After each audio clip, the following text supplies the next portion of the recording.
তোমার রিপ্লাই তুমি দাও। এই সময় কেউ ভাবনে ভাই, প্লিজ ভাই তুমি আমার বাঁচাও ভাই। এই তুমি এখান থেকে যাও। জীবনে ট্রাম পাতা জোড়া জোড়া টাইপের আমি কবিতাও লিখি নাই। জ্বর কত? 104। ওকে ওকে, রেস্ট নাও। Good night. Good night.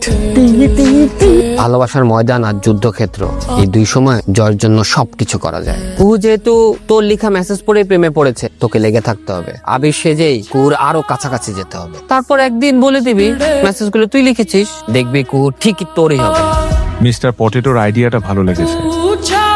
পারিয়ার সাথে কোনো সমস্যা হয়েছে? তুমি আর কথা বইলো না, আমার গাছের উপর তুইলা দিয়া মইটা শট করে নিচে নামায় ফেলছো। কিসের মই? কার মই? ফারিয়ার সাথে যে আমার প্রেমটা হইছে, কে করায় দিছে? তুমি করায় দিছ। কালকে যে আমি তোমারে ডাকলাম, ভাই ফারিয়ার মেসেজ আসছে, মেসেজের রিপ্লাইটা দাও, তুমি তো দরজাটা পর্যন্ত খোলা না ভাই, এত ভাব নিলা।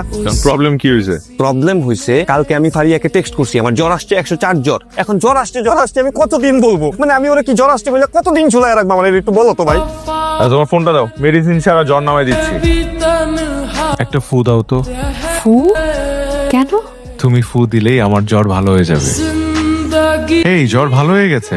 শোনো, নাবিলা তো তোমার ফ্রেন্ড কাব্যকে পছন্দ করে ফেলেছে। নাবিলা বেচারি তো ছ্যাঁকা খেয়ে গেল। কাব্য অনেক আগে থেকে একটা মেয়েকে ভালোবাসে, কিন্তু এটা যে কথা হয়নি বলাটাই ভালোবাসে। কাব্য মেয়েটিকে কখনো বলতে পারেনি, তবুও ভালোবেসে যাবে। স্বপ্নপুরী নেমে আসো, হোক তোমার সহযাত্রী। ঘুমাও এবার তুমি, শুভরাত্রি। খুবই সুন্দর। I love you. Love you too. Good night.